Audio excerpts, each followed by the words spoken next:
Imagina despertar una mañana en una de las ciudades más prósperas del Imperio Romano. Hay comerciantes abriendo sus negocios, personas caminando por las calles, niños jugando y familias comenzando otro día aparentemente normal. Esa ciudad era Pompeya. Ubicada cerca de la bahía de Nápoles, en lo que hoy es Italia, Pompeya era una ciudad dinámica, con viviendas, tiendas, templos, baños públicos, restaurantes y espacios destinados al entretenimiento.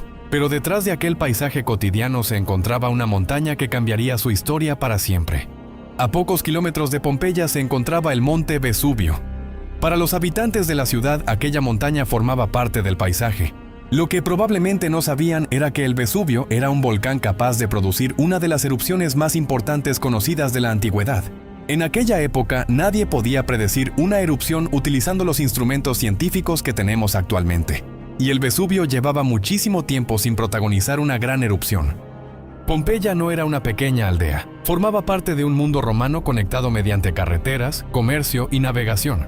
Sus habitantes podían acudir a las termas, comprar alimentos en establecimientos locales, visitar templos y asistir a espectáculos. Las calles estaban llenas de actividad y muchas viviendas estaban decoradas con pinturas y mosaicos. Era una ciudad que tenía su propia rutina, sus negocios, sus celebraciones y sus problemas cotidianos. Nadie imaginaba que gran parte de esa vida cotidiana quedaría congelada en el tiempo. Antes de la gran erupción, la región había experimentado actividad sísmica. Un terremoto ocurrido décadas antes había causado daños importantes en Pompeya y otras zonas cercanas. Sin embargo, los terremotos formaban parte de la realidad de aquella región y no existía una ciencia volcánica capaz de explicar lo que estaba ocurriendo. Cuando llegó el año 79 después de Cristo, el Vesubio estaba a punto de despertar. En el año 79 después de Cristo ocurrió la erupción que cambiaría para siempre la historia de Pompeya. El volcán comenzó a expulsar una enorme columna de material volcánico hacia el cielo. La nube alcanzó una altura gigantesca y comenzó a extenderse sobre la región. Para quienes observaban desde Pompeya, aquello debía ser una visión extraordinaria y aterradora al mismo tiempo. El Vesubio había comenzado una erupción que continuaría durante horas y tendría consecuencias devastadoras para las ciudades cercanas. La erupción expulsó cenizas, fragmentos de roca y gases a la atmósfera. Parte de ese material comenzó a caer sobre Pompeya, acumulándose progresivamente en calles, edificios y tejados.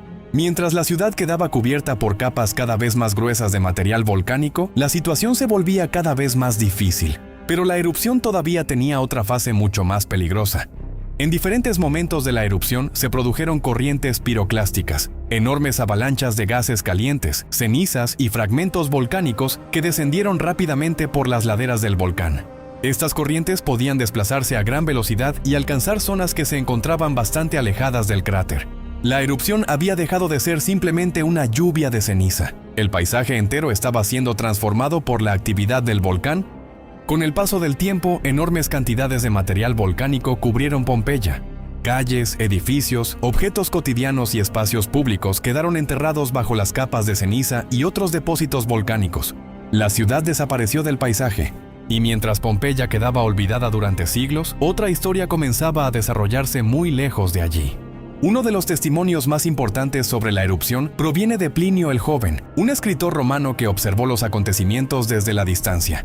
En cartas escritas años después, describió lo que había visto y relató también la muerte de su tío, Plinio el Viejo, quien había dirigido una misión de rescate desde el otro lado de la bahía.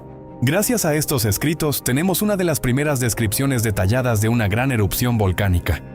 Durante siglos, Pompeya permaneció enterrada. No fue hasta el siglo XVIII cuando comenzaron excavaciones sistemáticas que revelaron poco a poco las calles, edificios, pinturas y objetos que habían quedado ocultos. Los arqueólogos descubrieron una ciudad romana extraordinariamente conservada. Pompeya se convirtió así en una de las ventanas más importantes que tenemos para comprender cómo era la vida cotidiana en el mundo romano. Lo más impresionante de Pompeya no son únicamente sus monumentos, son los pequeños detalles. Las pinturas de las paredes, los mosaicos, las herramientas, los recipientes, las calles y los establecimientos comerciales permiten reconstruir aspectos de la vida cotidiana que normalmente desaparecen con el paso de los siglos.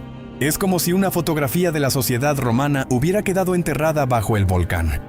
El Vesubio continúa formando parte del paisaje de Nápoles y sigue siendo considerado un volcán activo. Pompeya, por su parte, se ha convertido en uno de los sitios arqueológicos más importantes del mundo. Su historia nos recuerda que una ciudad puede desaparecer en cuestión de horas, pero también que sus restos pueden sobrevivir durante casi 2000 años y seguir contándonos historias. Hace casi 2000 años, las personas que vivían en Pompeya no sabían que estaban viviendo las últimas horas de su ciudad. Hoy podemos caminar por sus antiguas calles, observar sus edificios y descubrir cómo era la vida de quienes vivieron allí. Pompeya no solo cuenta la historia de una erupción, cuenta la historia de una sociedad que quedó inesperadamente conservada para las generaciones futuras. Y ahora quiero preguntarte algo. Si pudieras viajar a Pompeya justo un día antes de la erupción, ¿qué lugar de la ciudad te gustaría conocer? Te leo en los comentarios. Esto fue Aprende en 3 minutos. Si te gusta descubrir las historias que cambiaron nuestro mundo, suscríbete y acompáñanos en el próximo viaje por la historia.